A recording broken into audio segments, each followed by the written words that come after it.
All right, good morning, guys. We are going to talk about functions and a little bit about graphing today. We're starting a new unit, Unit 9. Since you found this stuff, I'm assuming you noticed I put it into a new module to try to clean it up a little bit, as Unit 8 was getting pretty long. So it says, find a relationship between two parts of each statement. Okay, Lisa gets paid $10 per hour for babysitting. And then there's going to be two blanks, you'll notice. Something depends on the other. Okay, so the amount of money Lisa makes depends on how many hours she works. The more hours she works, the more money she'll make. Okay, so the amount of money depends on how many hours she babysits. Okay, so we're going to write the statement from this information. It says gas costs $4 per gallon. So basically these are my blanks, and I got to put one here. Okay, write a statement describing the function. Does the number of gallons depend on the total cost of gas? Or does the total cost of gas depend on how many gallons I buy? Okay, so here it's going to be the total cost of gas. Depends on the number of gallons of gas I buy. Next one. Tina makes $8 per hour for a waitressing job, so this is just going to be like the first one. Write a statement. How much Tina makes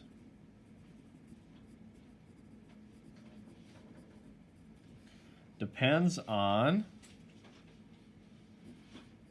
how many hours she works. For those of you that have a job, you want to make more money, you need to work more. Question number 3. Strawberries cost $5 a pound. Now notice these are empty. These are blank, so I got to fill them out. Okay, so the total cost of strawberries is going to be one choice. I need to know my total amount I spend. And this would be number of pounds of strawberries. Okay, so write a statement with it. Your total cost of whatever you're buying, in this case strawberries, depends on the number of pounds I buy. There's a $1 processing fee for each ticket purchased. So what's my total? Total processing fee, this would have to be the number of tickets. Write a statement. Our total processing fee depends on number of tickets bought. Okay, so we're just able to write those in a chart and write a statement, a sentence as well. Okay, next part deals with function machines. So that's basically an equation. I'm putting a number in, and look what I'm getting out. So I'm putting 3 into the machine, something happens and I get 8. I'm putting 10 in the machine, something happens and I get 15. 0, I get 5, 20, I get 24, 100, I get 105. So what's happening in this machine? Okay, well, it says the input, I'm adding 5. So does that work for all of them? Are all of these numbers plus 5 the output? Okay, and that's what we got to determine. And it's got to be the same for all of them. Okay, it's got to be the same for all of them. So let's take a look at the next one. I'm plugging in 5, I get 15. I'm plugging in 6, I get 18. I'm plugging in 0, I get 0. Plugging in 2, I get 6. I'm plugging in 3, I get 9. So what is true for all those numbers? Okay, it looks like they're all triple, 3 times bigger. 0 times 3, 2 times 3, 3 times 3. It works for all of them. So the input multiplied by 3 equals the output. Take a look at number 2. What am I doing to these numbers to get these numbers?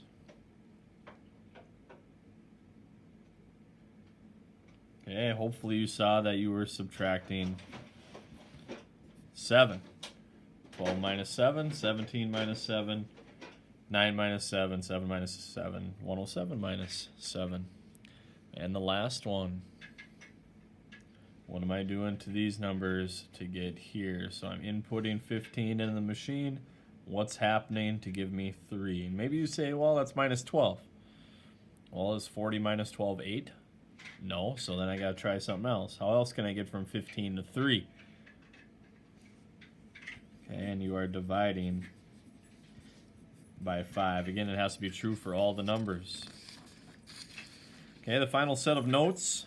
Going to be talking about the coordinate plane, our graphs a little bit. Okay, first thing it says is label the quadrants. So there's 4 parts in a graph, and they are labeled counterclockwise, starting with that one. So that's quadrant 1, 2, 3, and 4. Okay, they're written with Roman numerals, 1, 2, 3, 4. Every point on the graph has a ordered pair name, and it's going to be a number, X and Y. The first number is left and right. That's our X. The second number gives us is up and down, the Y. Locate and label the origin. The origin is 0, 0. Located right in the middle. Graph and label each point. 3, 4. So this means left and right. This means up and down. So I'm starting at 0. I'm going right 3 and then up 4. Okay, right 3 and up 4. There's A. And it's really nice also to label it.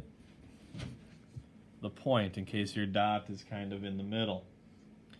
B, negative 7, 2. So now instead of going to the right 7, it says negative, so I'm going left and up 2. That's B, negative 7, 2. C, again starting at the origin. Negative 5, negative 4. That is C. Again, left and down because it's negative and then negative. And then 8, negative 2. So now I'm going right 8 and down 2. That is D. Okay, it says identify the signs of each coordinate.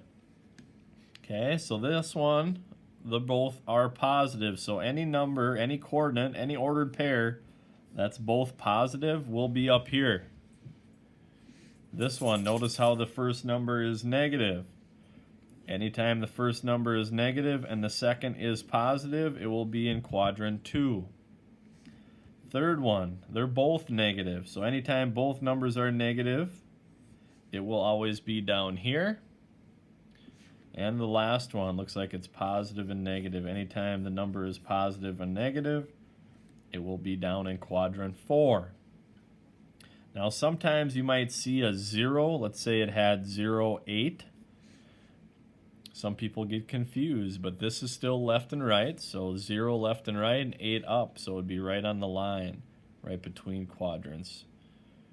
Okay, don't get that confused with 8, 0. 8, 0 would be 8 to the right, and 0 up and down. 8, 0 would go right there. All right, that concludes our notes, guys. Your homework.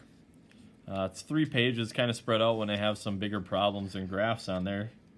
And it is page 711 to 713. All right, that is it for today. Hope you guys continue to stay safe and healthy, and we will talk to you soon. Bye-bye.